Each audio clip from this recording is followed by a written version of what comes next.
Foxconn, best known as the maker of Apple's iPhone and iPad. They're the biggest in the world. They're coming into Wisconsin with an unbelievable plant like we've never seen before. In 2018, Donald Trump teamed up with then Wisconsin Governor Scott Walker to offer $4.5 billion in subsidies and tax incentives to the Taiwanese manufacturer Foxconn in exchange for building a 20 million square foot factory in the rural community of Mount Pleasant. We can say this is the eighth wonder of the world. The project was supposed to employ 13,000 local workers, helping to make good on Trump's campaign promise to increase the number of domestic factory jobs. More than 2 years later, planners have flattened a residential neighborhood and built an unfinished data center and warehouses a fraction the size originally planned. Foxconn's promise in 2018 was to build a state-of-the-art LCD factory. Then it scaled back that plan to a mostly automated smart manufacturing plant. After Foxconn failed to reach employment benchmarks, Democratic Governor Tony Evers, who defeated Scott Walker in 2018, clawed back some of the subsidies that his predecessor had promised, and the project morphed into this, a warehouse 1/20th the size of what was originally promised, which is being used not for manufacturing,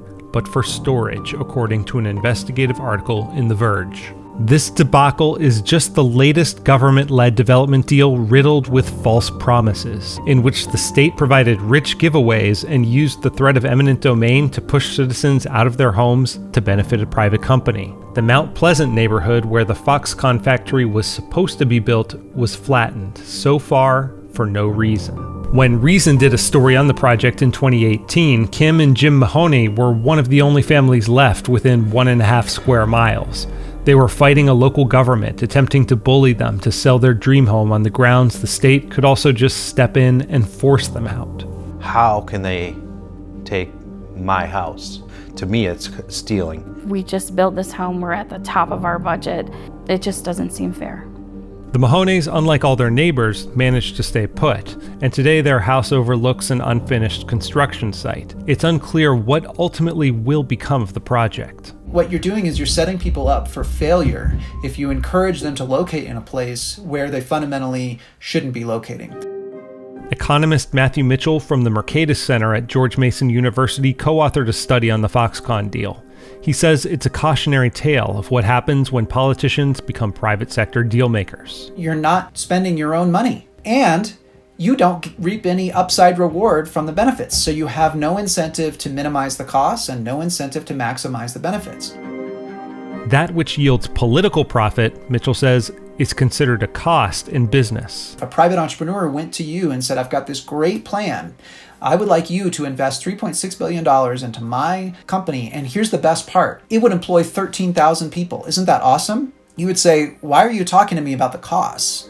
What the public never sees at a ribbon-cutting ceremony is all the economic activity that will never take place because of the burden that taxpayer subsidies shift onto other businesses and activities. Mitchell estimates that the Foxconn deal contained $2.8 billion in outright subsidies. The taxation needed to fund them would have reduced Wisconsin's GDP by about $20 billion over that same period. You're removing money from the pockets of consumers and other taxpayers who they themselves would go out and create multiplier activities. But using government funds to broker business deals remains popular among politicians. One survey of American mayors found that 84% favored using the government for targeted economic development.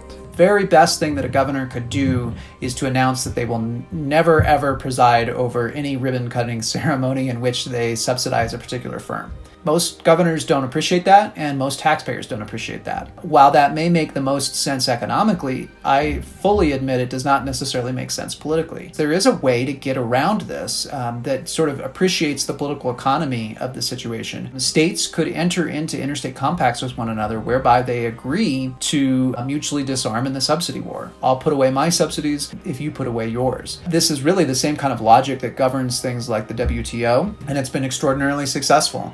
Mitchell says that the Foxconn debacle isn't a story about Trump's unique incompetence. It's about the perils of government-led business deals no matter who's in charge and what political party they belong to. Democratic politicians in the Connecticut town of New London partnered with a Republican governor to seize the land of homeowners like Suzette Kelo in order to then hand it over to the pharmaceutical giant Pfizer. The Pfizer project was never built, and this is how the lot where Kelo's house once stood looks 13 years later. In 1981, Detroit and Hamtramck politicians partnered with General Motors to use eminent domain to displace more than 4,000 people in the predominantly immigrant neighborhood of Poletown to make way for a car assembly plant. And in 2009, the Obama administration directed a $535 million government loan to the solar manufacturer Solyndra to construct a state-of-the-art manufacturing facility in California. But the company went bankrupt soon after, costing U.S. taxpayers more than $500 million.